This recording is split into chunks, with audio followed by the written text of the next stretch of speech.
Hello, class. In this lecture, we're going to talk about language and meaning, how words shape communication. This is a very important one. So let's get started, shall we? Why does language matter? Well, language is how we communicate with each other verbally. And it's the foundation of our interaction as humans. It shapes our thoughts and feeling and ideas. I have a friend who speaks fluent English, but English is not her first language. And when she has to do counting, any kind of addition or any kind of math in her head, she does not do it in English, she does it in Spanish. And so language shares thoughts, feelings, and ideas. It shapes our perceptions, our relationships, and our culture. So think about words like persistent. Some people might say you're being very persistent. Others might say you're being very stubborn. That's how language shapes the way we think and speak. So language is symbolic, right? Words are symbols. We know that because we see different languages. We can't read them because we don't understand the symbols. Um, Meaning is in people, not words. For example, a home versus a house, or a house versus family love. Those are all interpretations. So, in terms of language and words, we have denotative and connotative meanings. Denotative are the dictionary definition.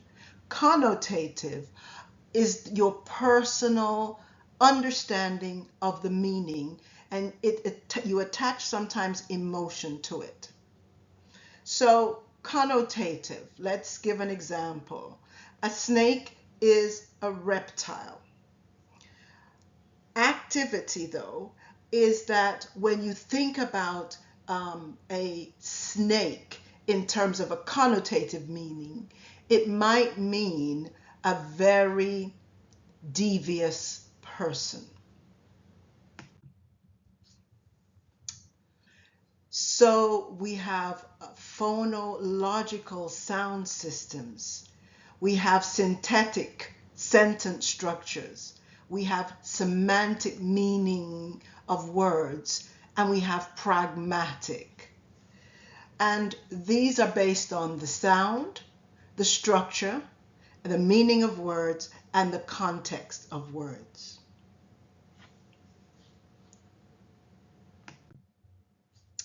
Now, language shapes our perception, doesn't it? It frames how we see the world. It's how we label things. The Safar Whorf, I hope I'm pronouncing that right, says the hypothesis is language influence thought. And read that a little bit more about that in your text. Now, language reflects culture and identity. So think about the slangs that we use. Even when you were younger, the slangs that are used today, the slangs that are used by your parents or grandparents, all that has to do with language, culture, and identity. So we know, according to your text, that men and women, or the gender male and female, use words differently, use language differently. So your textbook reports that men report talk and women rapport talk. What does that mean? Report talk means that you're giving a report. A man is giving a report. This is what happened today. This is what happened on my job. This is what happened in my on my in class. That is a report. But a woman, according to your text, speaks for rapport. That means she speaks to be to communicate with, to be understood, to have interaction. And so gendered expectation shapes communication. All that means is that men and women tend to communicate or use language differently or for different communication methods. Language has power. Words have power. It can be very powerful or disempowering. It can make you feel less than, and it can make you feel really powerful. So there are barriers to language. There's ambiguity. That means that there can be several meanings to one word, and it might be that you're not sure which meaning is attached to what the person is saying. Then there's abstractions, there's vague terms, there's euphemisms. Those are softening, harsh realities. Then there's offensive language, like insults and stereotypes, right? And so we know that we use words like passed away, which is a euphemism for the person died.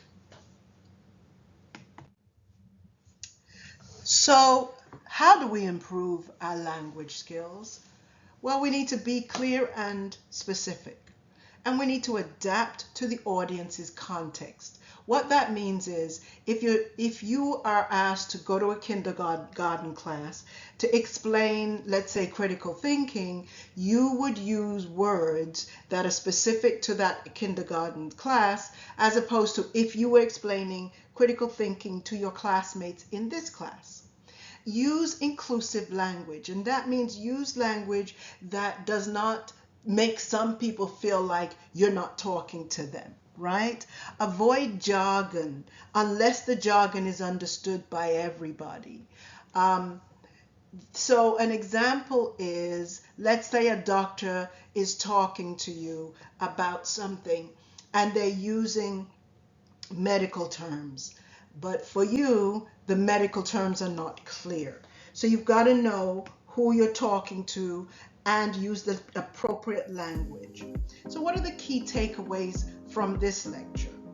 So language is symbolic, that it's attached to people, and there's denotative and connotative ways of interpreting language.